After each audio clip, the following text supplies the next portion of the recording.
Yang patut kita ketahui bahwasanya ketika kita diberikan penyakit oleh Allah Subhanahu wa taala, ya seharusnya kita itu ya menerima dengan lapang dada, berpikir bahwasanya dengan penyakit itu bergugur dosa-dosa kecil kita yang telah kita perbuat. Tetapi jangan mengeluh, aduh dan lain sebagainya ya. Jadi setiap sakit itu adalah ya menghapus dosa-dosanya ya. Tapi tetap dengan ikhtiar kita senantiasa untuk bisa sembuh agar ibadah kita, muamalah kita terhadap sesama manusia itu berjalan dengan baik, ibadah kita kepada Allah berjalan dengan baik. Jadi ada orang yang sakit, ya sakit ada beradabnya ya. Yang pertama apa? Bersabar atas apa? Penyakitnya. Misalkan apa? Ini gatel, ya bang ya, garuk-garuk. Terus apa lagi? Pusing, meriang, batuk dan lain sebagainya. Maka ya tidak boleh gelisah. Gelisah atau apa? Cemas. Dan tidak boleh banyak mengeluh, tetapi ridho dengan penyakit yang ditakdirkan Allah baginya agar mendapat pahala yang banyak, ya kan? Disebutkan dalam hadis, tidaklah orang mukmin ditimpa kepayahan dan penyakit, kesusahan dan kesedihan, gangguan dan kemelut, sekalipun duri yang mengenainya, melainkan Allah menghapus dosa-dosanya dengan semua itu, ya, dengan semua itu. Tetapi poinnya adalah tidak terkesan sakit-sakitan, dalam tanda kutip apa? Sakit bohong-bohongan. Ada istilahnya kalau kita itu ada tamarudho, ya. Itu beda itu. Kalau kayak gitu mah malah menambah dosa. Yang pertama dia bohong kepada dirinya sendiri, yang kedua bohong kepada orang tua. Kalau di sini guru, ya, dan bohong terhadap teman-temannya. Saya kan penyakit dalam, gitu ya, dan lain sebagainya. Karena apa? Karena yang perkara penyakit itu adalah ranahnya Allah, semuanya Allah. Tetapi kita juga jangan cari-cari penyakit. Misalkan kita ada riwayat batuk, minum sasetan terus. Ada riwayat meriang, begadang terus. Misalkan begadang terus, ini mah belum ada waktu jaga malam, belum ada misalkan, dan lain sebagainya, tapi ikut begadang, besoknya sakit dan mudah sekali untuk meninggalkan pelajaran. Dan lagi-lagi ketika itu gak nanya, kemarin pelajaran apa? Kagak ditanya. Itu gimana itu? Kan saya sakit, ya sakit, tetapi tetap pembelajarannya itu ditanya, ditengok, minimal dibuka, kayak gitu, ya.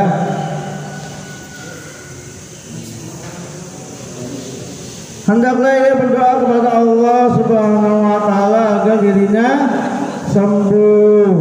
Sebagaimana dalam hadis, seseorang laki-laki mengeluh badannya sakit kepada Nabi Muhammad SAW, maka Rasulullah SAW berkata kepadanya, letakkan tanganmu di bagian tubuhmu yang sakit dan ucapkanlah Bismillah sebanyak 3 kali, dan kemudian ucapkanlah 7 kali, aku berlindung dengan keperkasaan Allah dan kekuasaannya dari kejahatan apa yang aku rasakan dan aku takuti. Jadi seperti itu ya. Jadi jangan saya sakit santengan kagak masuk. Ya, saya sakit kukunya nggak masuk, mudah sekali izin. Itu bahaya ya. Yang kedua, hendaklah ia menggunakan obat yang berfaedah bagi kesehatannya. Dalam hadis, berobatlah kamu sekalian karena sesungguhnya Allah tidak menurunkan penyakit, melainkan Dia menurunkan obat baginya. Ya, hendaklah ia meyakini bahwa kesembuhan itu dari Allah, bukan dari obat. Obat itu adalah ikhtiar kita. Kalau misalkan sini herbal, cari. Misalkan kita sakit perut, herbalnya apa? Pucuk jambu udah, jambu biji sama garam sedikit dikunyah, tapi ikuti dulu ya. Tetapi kan ada serangga-serangga putihnya tuh, dicuci, jangan sampai ngikut kita makan, insya Allah. Tapi kalau misalkan atau maunya yang langsung ada kayak gitu, hendaklah ia meyakini bahwa kesembuhan itu dari Allah, bukan dari obat. Sesungguhnya firman Allah Ta'ala dalam menceritakan tentang nabinya Ibrahim alaihissalam, dan apabila aku sakit maka dialah Allah yang menyembuhkan aku. Surat Asy-Syu'ara ayat 80. Jadi satri, lagi-lagi kalau misalkan sakit itu jangan mengeluh, tetapi ikhtiar kita harus cepat sembuh. Jangan di dalam hatinya iya saya ikhtiar, tapi lupa tiba-tiba udah 2 minggu enggak belajar, tapi biasa aja. Ya Allah, itu gimana ya? Hendaklah kalian sangat waspada dari meninggalkan sholat pada waktu ia sakit. Ingat, walaupun antum sakit, sholat tetap dikerjakan. Tahukah tanda-tandanya ketika kalian sakit maka duduk. Ketika nggak bisa duduk, berbaring. Ya, ketika tidak bisa digerakkan, isyarat. Ketika tidak juga, disolatkan. Ya, atau jangan menundanya sesudah waktunya.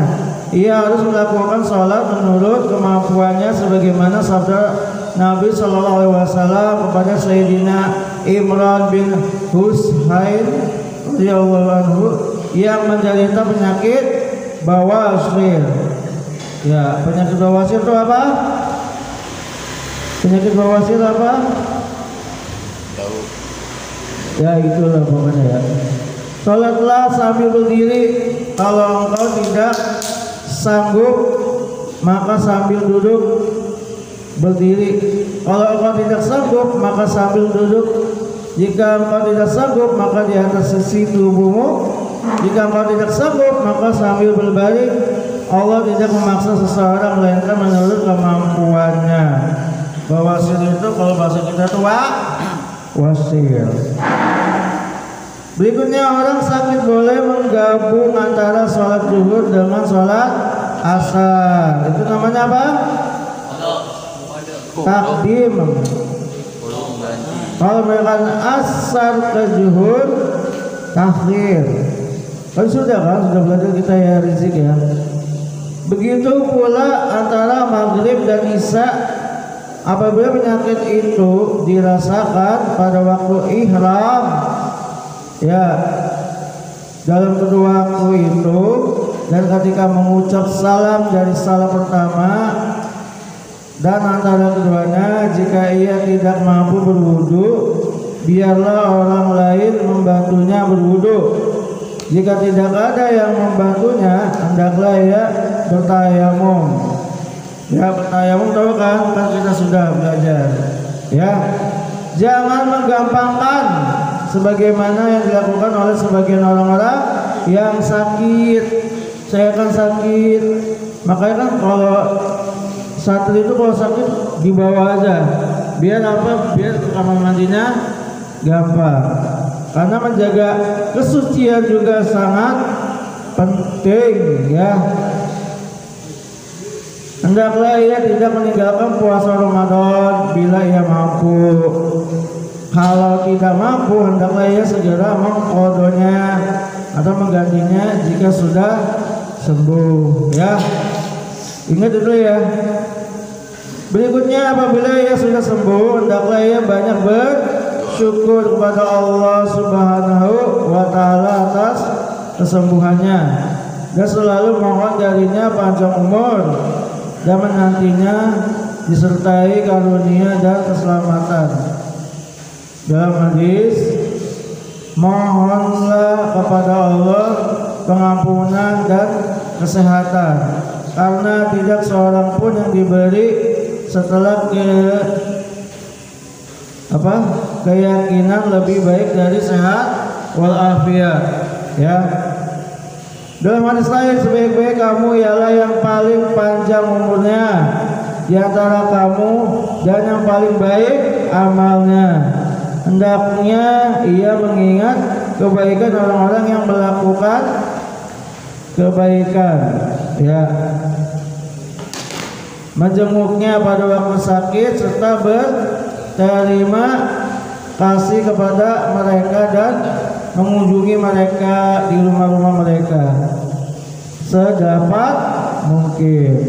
Dalam hadis, barang siapa tidak berterima kasih kepada manusia, ia pun tidak bersyukur kepada Allah. Jadi poinnya, ketika kita diberi umur panjang, umur kita itu dipergunakan untuk apa? Ya, badan kita untuk apa? Ya, semuanya untuk apa? Nanti di apa? Dipertanggungjawabkan. Ya, ini siap-siap aja kalian nanti dihukum semua, ya. Karena satu pun gak ada yang nulis. Dari kelas 1 sampai kelas 6 nanti anak cek pembelajaran anak juga, bukan kelas cap doang, ya. Nanti ketua kelas masing-masing kumpulin ke anak.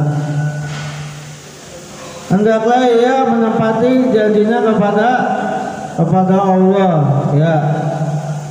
Dan pada waktu sakitnya ia bertaubat dan melakukan amal-amal soleh, ya, amal-amal soleh. Diriwayatkan bahwa Nabi Sallallahu Alaihi Wasallam menjenguk Hawat bin Jubair pada waktu sakitnya, lalu berkata kepadanya, apakah tubuhmu sudah sehat, ya Hawat? Aku menjawab, dan tubuhmu, ya Rasulullah. Beliau berkata, tepatilah apa yang engkau janjikan kepada Allah. Aku berkata, aku tidak menjanjikan apa-apa kepada Allah Azza wa Jalla atau Allah yang Maha Mulia dan Maha Agung. Nabi Sallallahu Alaihi Wasallam berkata, benar, sesungguhnya tidaklah seorang hamba menderita sakit melainkan Allah Azza wa Jalla menimbulkan kebaikan, maka tepatilah apa yang engkau janjikan pada Allah, ya, Subhanahu wa taala. Jadi apa poin yang pertama? Ada orang sakit itu, ya, tidak mengeluh, ya, dia harus sabar, ya. Yang kedua, ikhtiar dengan minum obat, ya. Yang ketiga, Iya, hendaklah ia tetap beribadah, ya, sholat maupun puasa ketika Ramadannya sakit ya. Yang keempat apa? Ikhtiar ingin sembuh. Kayak gitu, jangan ngeluh-ngeluh kayak seperti gak ada obatnya kayak gitu ya.